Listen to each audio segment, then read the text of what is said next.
말씀을 나누겠습니다. 다니엘은 1차 포로기에 노예로 바벨론에 끌려왔습니다. 그는 바벨론을 거쳐서 바사의 다리오 왕에 이르기까지 섬기면서 마침내 세 명의 총리 중 한 사람이 되었습니다. 그런데 어느 날 다리오 왕은 다니엘을 1인 총리로 채택합니다. 다니엘이 민첩하고 3절에 민첩하다 그렇게 나와 있습니다. 다른 총리들보다 더 뛰어났기 때문입니다. 여기서 민첩하다라는 말은 원어로는 탁월한 영혼이었다 그런 말입니다. 다리오 왕은 다니엘을 보았을 때 다니엘은 정말 탁월한 영혼의 소유자구나 그것을 알아보았다는 것입니다. 다니엘의 모든 사역을 통해서 다니엘 안에 특별한 영이 있다는 것을 다리오 왕도 인정했고 결국 그에게 온 나라를 통치하는 권한을 맡겼습니다. 고대 여러 대제국들에서 왕에게 찾아볼 수 있는 공통점은 영이 충만한 사람, 그런 사람들을 지도자로 세운다는 것입니다. 바로 왕도 요셉을 세웠을 때 하나님이 시내 이처럼 충만한 이가 누가 있냐 그렇게 칭찬하면서 요셉을 세웠습니다. 오늘 페르시아 왕 바사 왕 다리오 왕도 다니엘을 향해 영이 특별하다 그렇게 세운 것입니다. 영이 특별하고 영이 민첩할 때 탁월한 영혼을 소유하게 될 때 하나님은 그 사람을 지도자로 세우게 되는 것을 우리는 보게 됩니다. 이를 안 바사의 정치권들은 발칵 뒤집혔습니다. 다른 밀려난 2명의 총리도 가만히 있을 리가 없습니다. 그들의 입장에서는 이방 포로민이 그리고 이방 신을 섬기는 어떤 한 사람이 자기들보다 훨씬 더 높은 지위를 차지하고 인정받는 것을 보면서 다니엘의 정적들은 참을 수가 없었습니다. 그래서 그를 제거할 작전을 세우게 됩니다. 다니엘에게도 아무런 흠을 발견하지 못하자 바사의 고관들은 다니엘의 신앙 문제를 걸고 넘어지기 시작합니다. 그리하여 우리가 잘 알듯이 30일 동안 누구든지 왕 외에 어떤 신에게나 어떤 사람에게 무엇을 구하면 사자굴에 던져넣기로 결의합니다. 다리오 왕은 조서에 도장을 찍었습니다. 그리고 온 나라에 이런 금령을 내렸습니다. 다니엘서 6장 10절 말씀 보면 다니엘이 이 조서에 왕의 도장이 찍힌 것을 알고도라고 그렇게 나와 있습니다. 다니엘이 이 모든 것을 알고 있었다라고 말합니다. 특별히 강조합니다. 왜냐하면 왕이 칙령에 도장을 찍고 또 전국에 선포하는 과정을 1인 총리였던 다니엘이 그 옆에서 그것을 직접 목격했고 심지어 수행했기 때문입니다. 왕의 조서가 잘 전달되도록 왕이 직인이 찍힌 문서를 들고 30일 동안 왕이나 왕 외에 다른 누구에게든 절하는 사람은 사자굴에 들어가게 될 것이다. 다니엘의 손으로 바벨론 제국에 전달했습니다. 그래서 다니엘은 누구보다 이 사실을 잘 알았습니다. 이런 다니엘의 마음이 어떠했을까요? 앞으로 자신의 운명이 어떻게 될지 누구보다 잘 알고 있었을 것입니다. 다니엘의 머릿속이 복잡해졌는지 아니면 어떤 수를 내서 그 상황을 모면하고 싶었는지 두려움에 사로잡혔는지 사실 그것까지는 우리는 알 수 없습니다. 그러나 행동은 말보다 크게 말합니다. 집으로 돌아온 다니엘은 전에 하던 대로 계속 행동합니다. 다니엘은 흔들리지 않았습니다. 성경은 다니엘이 했던 7단계의 동작을 자세하게 소개합니다. 10절에 보면 윗방에 올라가서, 두 번째는 예루살렘을 향하여서, 세 번째는 창문을 열고, 네 번째는 하루 3번씩, 다섯 번째는 무릎을 꿇고, 여섯 번째는 기도하고, 일곱 번째는 감사했다. 그렇게 말씀합니다. 다니엘이 술을 써서 자신의 행동을 가리거나 모면하고자 하는 의도는 전혀 없어 보입니다. 자신의 손으로 다리오 왕의 금서를 온 나라에 전파했음에도 불구하고 다니엘은 흔들리지 않는 것 같이 보입니다. 시간이 지날수록 그는 진짜 하나님만 의지하고 진짜 하나님만 두려워하는 것처럼 보입니다. 바사의 고관들은 이런 다니엘의 모습을 보고 쾌재를 불렀을 것입니다. 이제 다니엘이 덫에 걸렸구나. 알고도 저러는구나. 1인 총리라서 자기가 정치적인 힘을 믿고 저러고 있는구나.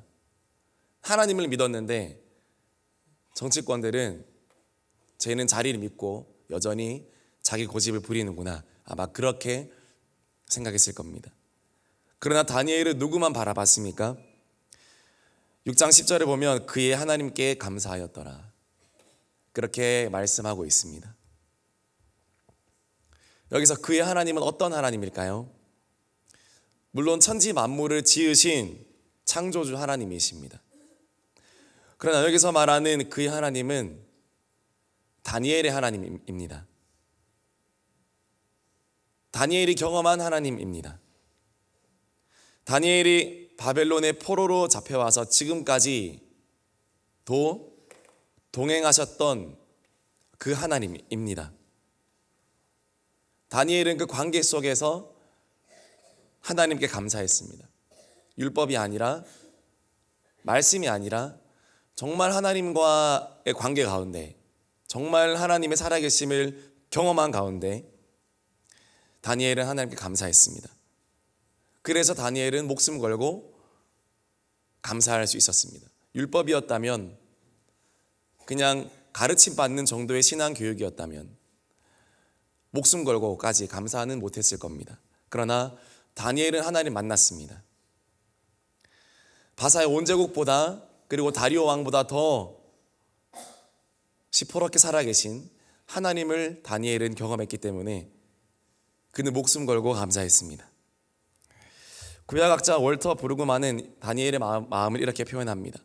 모든 세상 권력은 잠정적이요 파생적이며 최종적이지 않으며 여호와 권위에 의해서 주어지기도 하고 빼앗기기도 한다. 정말로 여호와는 세계 열강에 관한 행동들을 취하심에 있어서 철저히 자유로우시며 어떠한 세상적인 기대에 순응할 필요가 없으시다.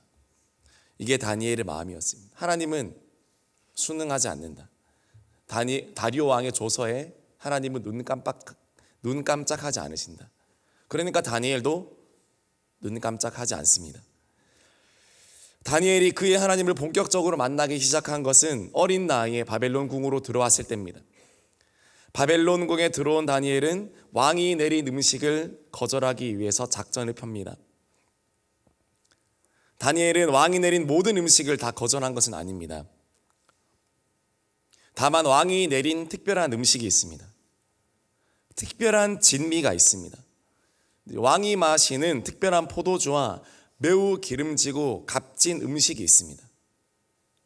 그 음식을 거절한 것입니다. 왜 이 왕이, 바벨론 왕이 포로들에게, 그리고 앞으로 정치 지도자가 될 이 소년들에게 왕이 내리는 특별한 음식을 내렸을까요? 고대에서 왕이 먹던 음식을 밑에 사람들에게 준다는 것은 영원한 나와의 군신 관계를 맺자, 상하 관계를 맺자, 너희는 나의 종이고 나는 너희들의 신이 되겠다. 그러니까 내가 주는 음식, 특별히 내가 아끼는 음식을 너도 같이 먹을 권리가 있다. 언제요? 네가 나를 신으로 인정하고 네 인생의 왕을 나로 인정할 때 내가 먹는 걸, 내가 입는 걸 너에게도 주겠다. 일종의 서약이자 일종의 계약이었습니다. 그냥 맛있는 음식 먹냐 안 먹냐의 차원이 아닙니다. 그래서 다니엘서 보면 1장 그 초도에 보면 다니엘이 자기를 더럽히지 않으려고. 근데 맛있는 음식인데 그게 왜 더러운 겁니까? 왜냐하면 왕을 나의 하나님으로 모셔야 되는 계약이 걸려있는 음식이기 때문에 다니엘은 그것을 자신을 더럽힌다 생각했습니다. 반대로 왕의 입장에서 다니엘이 그 음식을 거절하는 것은 왕을 거절하는 겁니다. 저는 바벨론의 왕 또는 바사의 왕들이 내 하나님은 아닙니다 라고 공개적으로 선언하는 것입니다. 다니엘의 생명을 위태롭게 하는 일이었습니다. 그러나 다니엘은 하나님만을 섬기겠다, 그런 결단을 한 것입니다. 하나님은 이 다니엘의 생명을 건 계약을 받아주셨고, 그래서 다니엘서 1장 9절 어떻게 말합니까? 하나님이 다니엘로 하여금 환관장에게 은혜와 긍휼을 얻게 하신지라. 음식을 거절했는데 왜 긍휼을 얻습니까? 이게 목숨을 건 일이기 때문입니다. 그러나 다니엘은 죽지 않았습니다. 하나님이 건져주셨습니다. 그 당시 바벨론의 이스라엘 포로 시민들은 사정이 너무 비참했습니다. 많은 경우 이스라엘 사람들은 하나님께 실망해 있는 상태였습니다. 어떻게 하나님 나라가 망하느냐? 어떻게 하나님의 백성이 포로가 될 수 있느냐? 하나님이 우리를 선택했다고 하지 않았느냐? 아브라함의 하나님이라고 하지 않았느냐? 근데 우리는 왜 지금 포로가 되었느냐? 많은 바벨론에 있는 이스라엘 사람들이 배교했고 하나님께 실망했고 왕이 주는 음식을 먹고 살았고 왕이 제정해 준 법도에 따라 살았습니다. 나중에 포로 해방이 되어서 고국으로 돌아온 사람들도 이스라엘 전체의 5분의 1 정도밖에 되지 않았습니다. 그러나 다니엘은 만천하에 선포했습니다. 아니다, 여전히 여호와 하나님은 지금도 살아계셔서 우리의 왕이 되신다. 바벨론보다 또 바사보다 더 큰 왕이 계신다. 그분이 나의 하나님이시다 라고 다니엘이 선포하는 것이나 다름없습니다. 그래서 하나님께서 다니엘을 특별히 총애해 주셨습니다. 다니엘의 모든 문제를 해결해 주셨습니다. 이런 하나님께 다니엘은 하루 3번 무릎 꿇고 감사하며 기도한 것입니다. 오늘 본문 6장 10절에 다니엘이 전에 하던 대로라고 했습니다. 전에 하던 대로 하나님께 감사했다고 했습니다. 다니엘에게 감사는 그의 존재 방식이었습니다. 감정도 의지도 노력도 아닌 다니엘이라는 사람이 곧 감사였습니다. 다니엘이라는 사람이 곧 감사였습니다. 그래서 어떤 목사님은 감사는 사람이다 이런 이야기를 했습니다. 감사는 사람입니다. 감사하는 사람은 아무리 좋지 않은 상황을 주어도 감사하지만 감사하지 않는 사람은 아무리 좋은 환경을 주어도 감사하지 않기 때문에 감사는 환경의 문제가 아니라 사람의 문제고 감사는 사람이 하는 것이다, 그렇게 말씀하더라는 것입니다. 우리 데살로니가전서 5장 18절 말씀 같이 읽어보겠습니다. 범사에 감사하라. 이것이 그리스도 예수 안에서 너희를 향하신 하나님의 뜻이니라. 아멘. 사도행전 16장 25절 말씀도 우리 같이 읽겠습니다. 밤중에 바울과 실라가 기도하고 하나님을 찬송하며 제수들이 듣더라. 아멘. 다가오는 주일은 추수감사주일입니다. 우리가 다니엘의 감사를 더 배우기를 소망합니다. 하나님으로 인해서 더욱 감사하는 시간이 되기를 원합니다. 우리가 추수감사주일이라 너무 감사하지만 그러나 절기가 아니라 우리의 존재가 감사하는 존재가 되기 원합니다. 우리의 삶의 양식이 감사가 되기를 원합니다. 어느 정도까지입니까? 다니엘처럼 감사에 생명을 거는 수준입니다. 감사에 생명을 거니까 능력이 나타났습니다. 상황이 되면 감사하고 좋은 상황이 있으면 감사하고 그렇지 않으면 말고식의 감사는 교회 안 다녀도 다 합니다. 그러나 하나님 아는 사람들은 어떠한 순간에도 하나님의 선하심을 믿고 감사할 수 있는 능력이 있습니다. 하나님께 목숨 건 감사의 능력이 있습니다. 우리 삶에 왜 능력이 없습니까? 그냥 감사할 일 있으면 감사하기 때문에 능력이 없습니다. 당장 저런 조서가 떨어지고 사자 이렇게 이야기하면 봐라 내가 신앙생활 하려고 해도 안 된다 이렇게 우리는 핑계댑니다. 그러나 그것으로는 우리 영혼을 지켜낼 수가 없습니다. 하나님은 우리가 감사에 목숨을 걸기 원하십니다. 그럴 때만 우리 영혼이 지켜내지기 때문입니다. 영혼이 잘 돼야 범사가 잘 됩니다. 사자의 날카로운 이빨과 발톱보다 하나님께 감사하고 있지 못하는 내 영혼의 수준을 두려워해야 됩니다. 다니엘은 그게 두려웠습니다. 사자보다 더 두려운 거, 왕이 내리는 벌보다 더 두려운 거, 감옥에 갇히는 것보다 더 두려운 거, 하나님을 잊어버리는 것, 감사를 잊어버리는 것, 그게 다니엘이었습니다. 그러나 하나님께 전천후 감사하면 어떤 것도 우리를 사로잡거나 불시험도 사자시험도 우리를 묶어둘 수 없습니다. 다니엘이 하나님께 생명 걸고 감사했듯 저와 여러분들도 생명을 다해 감사하기를 주님의 이름으로 축복합니다. 말씀 마무리합니다. 다니엘의 가장 특별한 능력은 그의 학식도 그의 지식도 그의 총명도 예언적인 은사도 아니라 감사였습니다. 어떤 순간에도 감사하리라. 생명을 잃어버리는 한이 있더라도 나는 감사하리라. 그게 다니엘의 가장 큰 능력이었습니다. 이 추수감사주일 다가온 이 주일날 지금 우리에게 하나님 앞에 헌신적인 감사, 목숨 건 감사, 도발적인 감사, 어떤 순간에도 감사를 선포하는 감사, 하나님 우리가 주님께 올려드릴 수 있도록 긍휼과 은혜를 베풀어 주시옵소서. 기도하는 오늘 이 새벽이 되고 또 연말이 될 수 있기를 주님의 이름으로 축복합니다. 같이 기도하겠습니다. 하나님, 정말 우리가 주님 앞에 온전히 감사하기 원합니다. 하나님, 때로는 환경이 따라주지 않는다 할지라도 온 세상이 내게 등을 돌려도 하나님 감사합니다. 주님 감사합니다.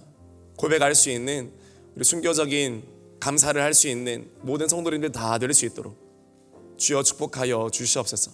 우리의 믿음이 유행 타지 않게 하시고 우리의 신앙생활이 시대와 문화를 타지 않게 하시고 하나님, 내 생명과 목숨 걸고 어떤 순간에도 하나님께 감사하고 하나님께 나아갈 수 있는 그런 믿음, 우리 선조들의 믿음을 우리가 이어갈 수 있도록 주여 축복하여 주시옵소서.